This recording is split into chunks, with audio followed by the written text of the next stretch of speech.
I really like wine. Mr. Cheesy Pop! Hey everyone, it's Max and I just got back from Napa. If you guys follow me on Instagram or Twitter, you probably know that I was there. I went there for 4 days last week. I didn't open my computer. It was amazing. I drank wine and ate amazing food and I hiked and just relaxed. It is so beautiful up there. It's just what I needed. And if you've never been there, I highly recommend going. Obviously, if you like wine, you gotta go at least some point in your life. It's amazing. So what I thought I would do, I would tell you guys about some of the wine that I brought back. There's even a Disney connection in here. So up in Napa, there's like over 500 wineries, so it's hard to choose which ones to go visit. There's big ones, there's small family-owned ones, and I did a little bit of both on this trip up. And I wanted to show you guys some of the wines I brought back and tell you a tiny bit about each of the wineries. And we'll start over here like it's an actual wine tasting, because at a real wine tasting, you would start with something sparkling and then end up with something heavy, like a Cabernet. So here we go. This is from Domaine Carneros. They specialize in sparkling wine. So if you like your bubbles, you go here. It's in Napa, and it's up at the top of a hill. It looks like a French chateau. It's gorgeous. So go there just for that. I also got like a little charcuterie plate there. The bubbly was really good.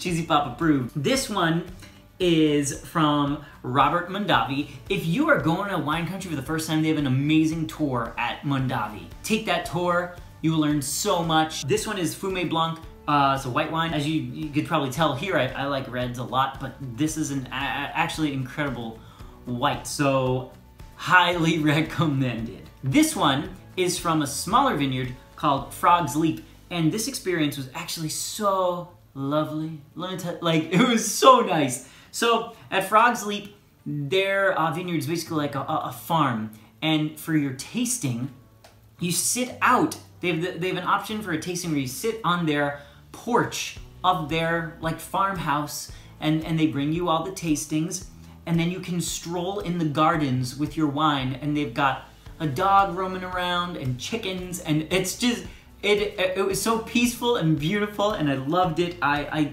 loved it so much, and the wine, of course, is amazing.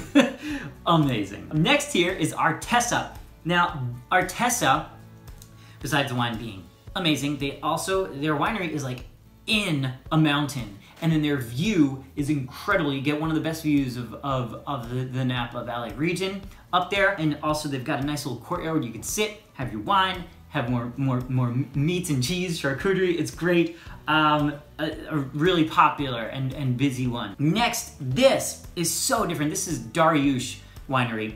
And as you can see, we've moved on to reds here. Sorry, I didn't say that, but obviously here was a Merlot, and here's the rest are all Cabernet Sauvignons. This is Dar Yoosh, and this winery, I just loved the story about this one too. Dar Yoosh, he, the owner, built this winery. He came from Iran. Is like a true American success story.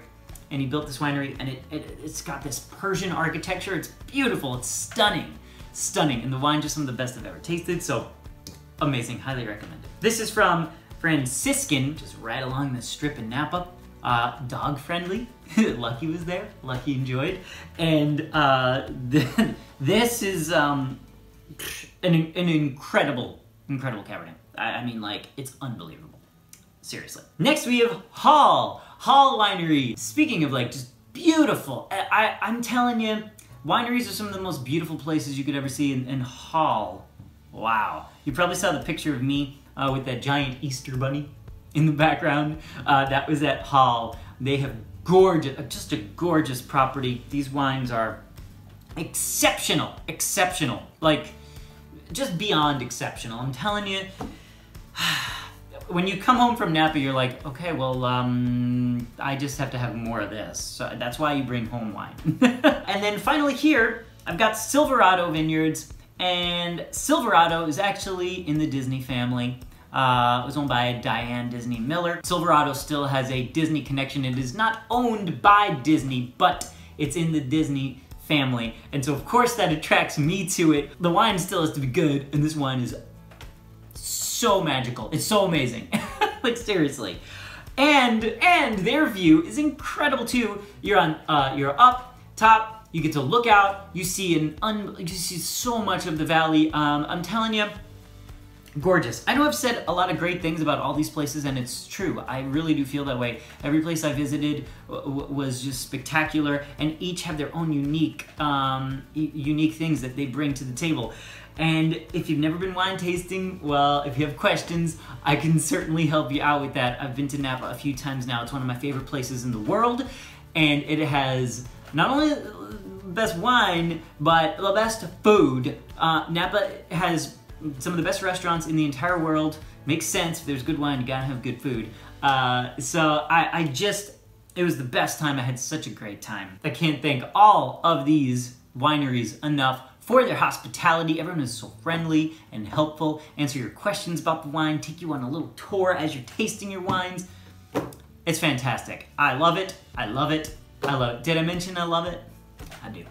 And I love showing you guys a little different side of me, because this is obviously very different than, you know, my normal videos. But I hope you enjoyed this video, and if you have any questions about the Napa Valley region or wine in general, like maybe you've never had, you know, wine, and you got some questions, I can help you out. I can help you out. All right, guys, I hope you enjoyed. In the comments below, let me know if you've ever been to Napa or if you have any questions and what your favorite wine is. Like, subscribe, check out my Patreon page, and have a magical day, everybody. What should I open first? Oh, I don't want to open any of it because I don't want it to go away. All right, bye. Mr. Cheesy Pop.